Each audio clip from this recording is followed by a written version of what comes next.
कुर्सी की देख रहे हैं आप। और अब बात होगी तिरुपति बालाजी मंदिर में प्रसाद को लेकर बढ़ते हुए विवाद की। प्रसाद में मिलावट के खुलासे के बाद चंद्रबाबू नायडू सरकार एक्शन में है। आंध्र प्रदेश सरकार ने राज्य के सभी मंदिरों के प्रसाद के ऑडिट का आदेश दे दिया है। वहीं कर्नाटक सरकार हरकत में आ गई है। कर्नाटक सरकार ने भी सभी मंदिरों को लेकर अब एक आदेश जारी किया है। कर्नाटक सरकार ने प्रदेश के सभी मंदिरों में नंदिनी घी के इस्तेमाल का आदेश जारी किया। वाराणसी में भी काशी विश्वनाथ मंदिर में आज प्रशासन ने लड्डू वाले प्रसाद की जांच की। लड्डू बनाने के दौरान उसकी गुणवत्ता, उसकी शुद्धता, पवित्रता को जांचा गया। इधर राजस्थान में भजनलाल सरकार ने सभी बड़े मंदिरों के जो प्रसाद है उसकी जांच के आदेश जारी कर दिए। उन्होंने तो बकायदा कुछ दिन भी चिन्हित कर दिए हैं। अब इस खबर को लेकर मैं खुद निजी तौर पर बहुत विचलित हुई। कौन नेता क्या कह रहा है हम उसके एक एक करके रिएक्शन बताएंगे। लेकिन हर्षवर्धन जी, मैं विचलित इसलिए हुई क्योंकि मुझे बहुत अच्छे से ध्यान है इस मंदिर में जाकर मत्था टेकना, वहाँ से इतना भरकर प्रसाद लाई थी मैं अपने एक एक कुलीग को, अपने परिवार को, इतने लोगों को इतने शिद्दत के साथ, इतने मन के साथ और आस्था के साथ ये कह के बांटा था कि देखिए तिरुपति जी से मैंने मांगा, उन्होंने मुझे बुलाया, आप मांगिए, आप भी दर्शन करने जाएंगे। ऐसे करके सबके हाथ में मैंने प्रसाद दिया था। ये खबर सुनकर पढ़कर विचलित होता है मन। कितनी धोखाधड़ी है। नहीं, देखिए, ये निश्चित तौर पर किसी भी आस्थावान हिंदू को पीड़ित करने वाला है। उसके मन में एक, जिसको कहते हैं ना कि बहुत तेज चोट लगती है, उसकी आस्था पर चोट लगती है। लेकिन एक तो मैं ये कहूंगा, और मैं बार बार आग्रह कर रहा हूं, ये इसलिए कर रहा हूं क्योंकि देखिए ये जो हुआ है ये अक्षम्य है, ये पाप है, इसका दंड मिलना चाहिए। लेकिन सारे लड्डू, कोई उसमें कोई ऐसी मिलावट थी या एकदम हम मान लें कि सब गड़बड़ था, वो नहीं मानना चाहिए। पिछली सरकार के समय में लड्डू की गुणवत्ता से समझौता किया गया। उसमें जो कुछ मिला है किसी भी एक सैंपल में, वो पूरे के पूरे प्रसाद खाने वालों के मन में उस तरह की धारणा, एक भावना उत्पन्न करता है। अच्छी बात यह है कि जब से चंद्रबाबू नायडू की सरकार आई, अगस्त से फिर से, इस नई सरकार के आने के बाद फिर से पुराने जो जिनको कहें कि घी की सप्लाई थी, पुरानी तरह से जो बनना था, और अभी जो एग्जीक्यूटिव ऑफिसर हैं वो टीटीडी बोर्ड के, वो साफ साफ उन्होंने कह दिया। लेकिन ये तो सच है ना कि हिंदू मंदिरों पर जिस तरह से गैर हिंदुओं का कब्जा होता रहा सरकारी प्रबंधन के नाम पर, ईसाई कैसे होगा? ईसाई को ये चीजें, हम ये नहीं कह रहे हैं कि कोई ईसाई जानबूझकर ही करेगा, जानबूझ कर भी कर सकता है, या कोई दूसरा धर्म वाला जानबूझ कर भी कर सकता है। लेकिन हिंदुओं में तो विशेषकर जहां आस्था श्रद्धा की बात होती है, वहां शुद्धता का बड़ा महत्व है। ये अंग्रेजी वाला हाइजीन भर नहीं है ना कि हाथ धो के खाना खा लो या चम्मच से खा लो, चलो हाथ पोंछ लिया, ये वाला नहीं है ना। हमारे तो शुद्धता और शुचिता के नियम हैं, प्रसाद गृह में जाने के नियम हैं, प्रसाद बनाने के नियम है, भोग लगाने के नियम है, रसोई में जाने के नियम है, रसोईया के पवित्र होने के नियम है। ये सब पर जगन मोहन रेड्डी की सरकार ने बहुत तगड़ी चोट की है। और मैं फिर कह रहा हूं, हम लोग 3 दिन पहले डिबेट कर रहे थे तो हम लोगों ने ही कहा था कि चंद्रबाबू नायडू को क्या ये कहना चाहिए जब तक पता ना हो। अब रिपोर्ट आने के बाद हम बात कर रहे हैं। अब हम इसके आगे की बात कर रहे हैं कि इसके दोषियों को पकड़िए। और मैं फिर कह रहा हूं, आप मजे से जाकर वहां दर्शन कीजिए। प्रसाद फिर से ढंग से बन रहा है, पूरी शुद्धता शुचिता के साथ बन रहा है। और देश के हर मंदिर में यह ध्यान करना चाहिए कि कहीं प्रसाद में किसी तरह की मिलावट, किसी तरह की गुणवत्ता में कमी या इस तरह का जो जघन्य अपराध है वो तो नहीं हो रहा है। तिरुपति मंदिर में लड्डू विवाद पर मंदिर प्रशासन की ओर से भी एक बड़ा अपडेट सामने आया। वो अपडेट भी हम आपको दे दें। उन्होंने मंदिर प्रशासन से भी सवाल पूछा है। टीटीडी यानी कि तिरुमला तिरुपति देवस्थानम की ऑफिशियल वेबसाइट पर मंदिर प्रशासन ने लड्डू की क्वालिटी को सुधारने की बात कही। मंदिर प्रशासन ने लिखा है कि लड्डू की गुणवत्ता को सही कर दिया गया है। आपको बता दें कि लड्डू बनाने में मिलावटी घी के इस्तेमाल पर मंदिर प्रशासन सवालों के घेरे में है। ऐसे में अब मंदिर बोर्ड ने बड़ा अपडेट देते हुए साफ लिखा है कि लड्डू की गुणवत्ता को सही कर दिया गया है। सवाल ये कि क्या वाकई घी की क्वालिटी खराब थी, और अगर खराब थी तो अब तक मंदिर प्रशासन चुप क्यों था? और सवाल तो ये भी कि मंदिर प्रशासन चुप था, देवस्थानम बोर्ड को भी अवधेश ये थोड़ी सी भी भनक नहीं लगी, खबर नहीं लगी कि इस तरीके से भी कुछ हो रहा है? नहीं, इसकी शिकायत आ रही थी। और तिरुपति मंदिर के प्रसाद में गिरावट है, वहाँ जो अन्न प्रसादम है, लोगों के खाना खिलाने का, उसकी गुणवत्ता में गिरावट है, ये हुआ है। लेकिन इससे ज़्यादा कदम है, पहले इस पर बात करें कि इसके पता लगने के साथ जब अंदर के लोगों ने सरकार बनने पर सरकार से संपर्क किया कि वहां कुछ गड़बड़ियां हुई हैं, तो सबसे पहले जांच के भी पहले कदम उठाया गया कि सभी का पवित्रीकरण हो। उसको अंग्रेजी में सैनिटाइज भी कहा है चंद्रबाबू नायडू ने, कि वहां के जो बर्तन है जिसको बदलने की आवश्यकता है वो बदली जाए, जो जगह है वो सबको सैनिटाइज कैसे हो सकता है, वो मंत्रों से हो सकता है, गंगा जल से, कृष्णा जल से, कोई दवाइयों से हो सकता है। तो जो हमारे यहाँ की परंपरा है उससे उनका शुद्धिकरण पहले हुआ है। संपूर्ण परिवेश का शुद्धिकरण है, खाने की जगह का शुद्धिकरण किया गया, पूरा परिश्रम हुआ है उसके शुद्धिकरण में। और मुझे लगता है कि जो कुछ सरकार कह रही है उस पर हमको विश्वास करना चाहिए कि अब लगभग उसको नए सिरे से, क्योंकि हमारे यहां अगर किसी वैष्णव के घर में किसी बर्तन में मांस बन गया है तो उस बर्तन में नहीं खाया जा सकता। अगर मजबूरी आ गई हो तो उस बर्तन को सबसे पहले आग में डालते हैं, अग्नि से उस बर्तन को पूरा आगे पीछे सब जलाते हैं, उसके बाद उसकी सफाई होती है, फिर उसमें भोजन बनाने का प्राविधान है। तो उसी अनुसार मुझे उम्मीद है कि यहां यह हुआ होगा। अब यह है कि पता होगा नहीं होगा, क्योंकि घी की जो है वो घी के सस्ते, अभी तो इतना ही कहा गया है कि घी का जो है वो सस्ते रेट पर मिला था इसलिए किसी को दे दिया, ठीक है। अब वो जानबूझ के दिया है, अनजाने में दिया है। लेकिन ये बात सही है कि जो हमारा कल्चर है और बाकी कल्चर में यहीं पर डिफरेंसेस आता है। हमारे यहां भी सिचुएशन ये हो गया है कि लोग जो जान गए हैं, वैष्णव लोग, तो कहीं सुन रहे हैं कि लोग गाय का गोबर खा रहे हैं, नदी में 7 दिन स्नान करो, उपवास करो, अपनी बाल कटाओ, बालू खाओ, इस प्रकार से प्रायश्चित हो रहा है।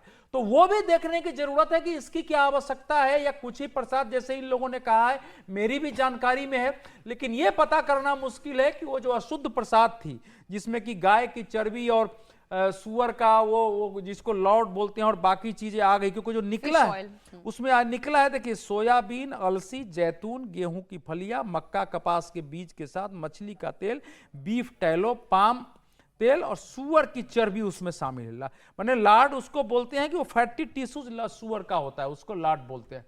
तो वो सब उसमें शामिल पाया गया है। तो इसका जो है वो तो है ही है कि इसको वैष्णव से इसको मांसाहार किया गया। अशुद्ध घी का भी सवाल होता है कि सोयाबीन और फलाना मिला है। नहीं, ये तो अशुद्धता की भी पराकाष्ठा है। ये केवल घी अशुद्ध नहीं था। ये अच्छी बात ये है कि सरकार इस पर चेत रही है, और तिरुपति में जो हुआ उसके बाद बाकी राज्यों में भी ये काम किया जा रहा है कि आप पवित्रता को जांचें, आप उसके ऊपर काम करें। ये इंपॉर्टेंट है। एक और ऐसी इंपॉर्टेंट खबर है, लेकिन इसकी बड़ा देखो, जिस ढंग से हमारे देश की मुख्य राजनीतिक पार्टियां जो हैं और बाकी लोग हैं, इसको एक ठीक मुद्दा बनाएं ताकि आगे से ऐसा नहीं हो, जनता के बीच इसकी जागरूकता हो। जो इस प्रकार अगर कोई जानबूझकर दोषी हो उसको सजा मिले ही, वो लोग मंदिर से बाहर जाएं, जो पोजीशन बना है। इस सब के लिए इस देश में जिस प्रकार से उठ के खड़ा होना चाहिए, आप कल्पना करिए अगर किसी दूसरे धर्म में, सब जगह प्रसाद नहीं है, लेकिन किसी इसी प्रकार से उनकी सोच से अपवित्रीकरण हुआ होता तो आज देश की क्या हालत होती। इससे तुलना अगर करते हैं तो इस घटना पर जिस ढंग से हजारों लोग प्रायश्चित के लिए निकल रहे हैं, पुरुष, महिलाएं, बच्चों को ले जाया जा रहा है जगह जगह, वो स्थिति पैदा होने के बाद भी अगर इस देश की पॉलिटिकल पार्टियां उस रूप में खड़ी नहीं हुई है, तो इससे पता चलता है कि बार बार हिंदू शब्द की हम बात करते हैं, लेकिन उनके धर्म के साथ खिलवाड़ पर पॉलिटिकल एक्शन क्या होता है, स्टैंड, वो भी इसका एक प्रमाण है। अब अगली खबर की बात करेंगे। अब फिर ठीक 3 घंटे के बाद आतिशी दिल्ली की नई मुख्यमंत्री के रूप में शपथ ले लेंगी। उपराज्यपाल वीके सक्सेना आतिशी को शाम 4:30 बजे दिल्ली के मुख्यमंत्री पद की शपथ एलजी हाउस में दिलाएंगे। आतिशी के साथ आम आदमी पार्टी के 5 और नेता मंत्री पद की शपथ लेने वाले हैं, और शपथ ग्रहण समारोह में आम आदमी पार्टी के संयोजक अरविंद केजरीवाल और पूर्व डिप्टी सीएम मनीष सिसोदिया भी शामिल होंगे। आतिशी के साथ सौरभ भारद्वाज, कैलाश गहलोत, गोपाल राय, इमरान हुसैन, मुकेश अहलावत मंत्री पद की शपथ लेंगे। आतिशी की कैबिनेट में मुकेश अहलावत मात्र एक ऐसा नाम है जो नया चेहरा है, बाकी 4 केजरीवाल सरकार में पहले से मंत्री हैं ही।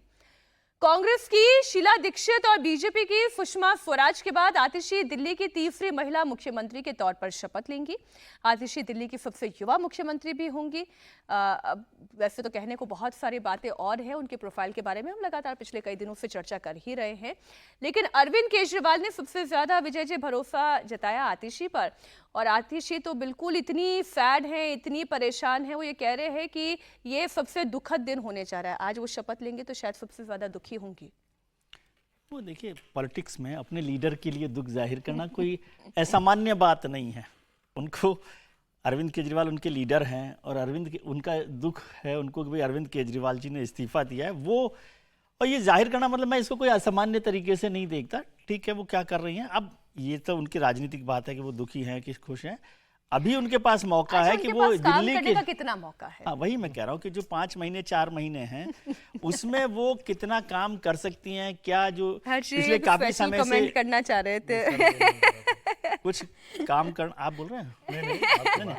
तो मैं केवल राजनीति की बात कर रहा हूँ मुख्यमंत्री के तौर पर। और पिछले काफी समय से जब मुख्यमंत्री जी जेल में थे तो बहुत सारा काम अटका हुआ पड़ा रहा दिल्ली का, और दिल्ली की जनता की चिंता कीजिए। आतिशी जी रहे, कैलाश जी रहे, जो रहे वो ना रहे, कोई मतलब नहीं है। लेकिन अगले 5 महीने जब तक कि चुनाव होते हैं, 4 महीने में होते हैं जब भी, उस समय यदि इसको वो 24 घंटे लगकर दिल्ली में काम कर सके, और दिल्ली की जो एंटी इनकम्बेंसी है अरविंद केजरीवाल जी को लेकर, वो यमुना को लेकर हम लोग बात करते हैं। अब यमुना 4 महीने में तो नहीं साफ होगी मेरे ख्याल से, 10 साल में जो नहीं हुई, लेकिन जो और जरूरी काम जो हो सकते हैं उनको करने का काम करें और लग जाए। लेकिन एक चीज मैं जोड़ना चाहता हूँ कि आम आदमी इनकम्बेंसी है, चर्चा लंबी हो जाएगी, लेकिन ठीक है, मैं एक बात और कह रहा हूँ कि आम आदमी पार्टी के एक बड़े नेता ने कहा कि जैसे केजरीवाल साहब, क्या नाम है, एलजी साहब के साथ लड़ाई करके चला रहे थे, तो मैं कह रहा हूँ लड़ाई मत कीजिए, उनके साथ मिलके दिल्ली पर कुछ काम करें, ये हम उम्मीद करते हैं। अब हर्षवर्धन जी, चूंकि आपका रिएक्शन पहले आने लग गया था, इसलिए आप बताया, आप पहले तो मुस्कुरा क्यों रहे थे? नहीं, मैंने बोला नहीं था तब तक कि मैं बताऊं। हाँ। ऐसा लगा जैसे मैं रोक रहा हूँ बीजेपी के बीच में, बोला नहीं, मैं सिर्फ मुस्कुरा रहा था। मुस्कुरा मैं इस बात पे रहा था कि क्या सचमुच ये सवाल होना चाहिए कि कितना काम कर लेंगी आतिशी जी? आपको लगता है कि ये सरकार पिछले 10 सालों में कभी काम करने के मोड में रही? शुरू में कुछ समय भले इस सरकार ने काम किया, और मैं आपको कहता हूं जितने लोग अभी कहानी कुर्सी की देख रहे हैं, खोजिए इसके पहले की जब सरकार बनी थी 2020 वाली, उसके 6 महीने पहले का हरदीप पुरी के साथ एक कार्यक्रम में अरविंद केजरीवाल थे। किसी बड़े, वो शायद कुछ ट्रीटमेंट प्लांट वगैरह का उद्घाटन था, मुझे एग्जैक्ट याद नहीं आ रहा है, लेकिन खोजिए मिलेगा वो। उसके बाद अरविंद केजरीवाल का बयान था कि हमने 4.5 साल लड़ने में खराब कर दिए, अब हम ये नहीं करेंगे। क्यों ऐसा वो कर रहे थे? क्योंकि तुरंत लोकसभा चुनाव में आम आदमी पार्टी साफ हो गई थी, दिल्ली विधानसभा के चुनाव आ गए थे, अरविंद केजरीवाल और उनकी पार्टी काम करने के लिए किसी तरह से अब तैयार है ही नहीं। होगी कभी उनकी इच्छा रही होगी कि हम करेंगे, अब उनके मन में सिर्फ एक चीज है, किसी तरह से केंद्र सरकार पर, एलजी पर बाधाओं का, अड़ंगे का, रुकावट का, उसका पूरा माहौल बनाकर 25 के विधानसभा चुनाव में जाएं। आतिशी भी वही करने जा रही हैं, और मन ही मन आतिशी सोच रही होंगी, काश ये दुखी रहना मेरा स्थायी भाव बन सके। समीर जी, क्विक रिएक्शन। आतिशी भले मुख्यमंत्री बन गई हैं, लेकिन काम तो वही होगा जो अरविंद केजरीवाल कहेंगे। देखिए, इसमें कोई दो राय नहीं है। ये तो मतलब सभी जानते हैं, पार्टी के विधायक भी जानते हैं। और जब विधायक दल की बैठक बुलाई गई थी कि विधायकों से राय ली जाएगी, तो एक विधायक ने बताया ऑफ द रिकॉर्ड कि भाई वहाँ पर अरविंद केजरीवाल ने आतिशी का प्रस्ताव रखा। 2 मिनट बाद मनीष सिसोदिया ने कह दिया कि हम सब आतिशी के साथ है, मैं और अरविंद केजरीवाल आतिशी को चाहते हैं, और मुझे भरोसा है कि आप लोग भी आतिशी में अपना भरोसा जताएंगे। क्या आप लोगों की राय है? तो सबने, उसमें से आधे लोगों ने हाँ बोला, आधे ने चुप्पी साध ली। तो विधायक को भी पता था कि अरविंद केजरीवाल जिसके नाम का समर्थन करेंगे उसे मुख्यमंत्री बनना है, और वो कोई भी हो सकता था। वो आतिशी होती, या सौरभ भारद्वाज होते, या कोई गोपाल राय होते।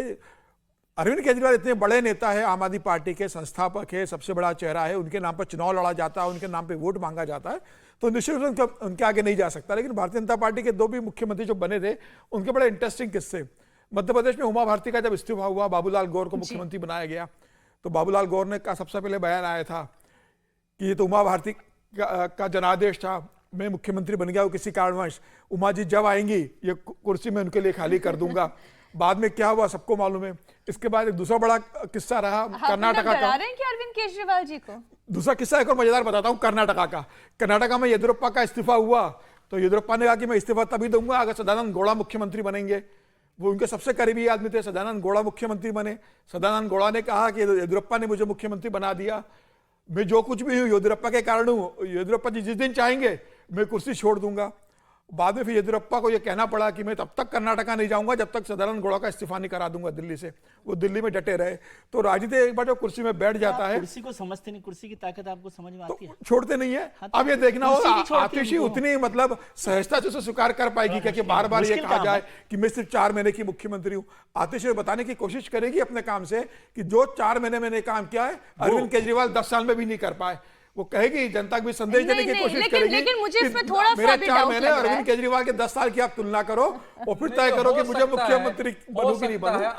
आपको सलाहकार जो है आतिशी का नियुक्त करवाया जाए, फिर आप ये काम करा सकते हैं। बाकी तो आम आदमी इसकी पार्टी में संभावना नहीं। नहीं, इम्पॉसिबल मुझे सा भी नहीं दिखने लगता। लगता है। बाकी में आम आदमी पार्टी में उन्होंने एक मानक स्थापित कर दिया है कि जो भी हमारे विरुद्ध जाएगा, असंतोष जाएगा, वो 2013 से बना जी। हुआ मानक है कि उसमें बात भी है और उसके साथ साथ दूसरी बात भी होती है। उसमें वो तो उसमें राष्ट्रीय कुटाई पार्टियों से है, सीखा है उन्होंने। पिटाई है, गाली है, धक्का, बड़े बड़े नेताओं के साथ नहीं, वो बड़ा हुआ है। आसान है ना, पार्टी से ही और निकाल दो। अंतिम स्वाति मालीवाल को मुख्यमंत्री के आवास में भी हुआ, तो वो भी इनको पता है, ये जान। लेकिन हाँ, नायक फिल्म में जरूर ऐसे कुछ हुआ है। वो नायक में एक दिन का जो नायक होता है, उससे उसको एक ही दिन में हटना भी है। केवल ये 24 कह रहा हूं घंटे में। कि जी, जी। अरविंद केजरीवाल जी ने या आम आदमी पार्टी ने ये सब कुछ राष्ट्रीय पार्टियों से सीखा है। नहीं, इस पे थोड़ा नेतृत्व जो है वहां भी ऐसे ही चलता है। मेरा- नहीं, राष्ट्रीय मोहनलाल पार्टी में फिर से मोहनलाल विजय को जी अरविंद जी निकालने को के लिए underestimate कोई कर एक आध घटना हो अरविंद जाए जी तो हो किसी जाए। को सीखते नहीं। अरविंद वो एक जी नई लकीर खींच रहे हैं। वो सिखाने के लिए हैं, उनको जो कुछ है वो दूसरों को बताते हैं।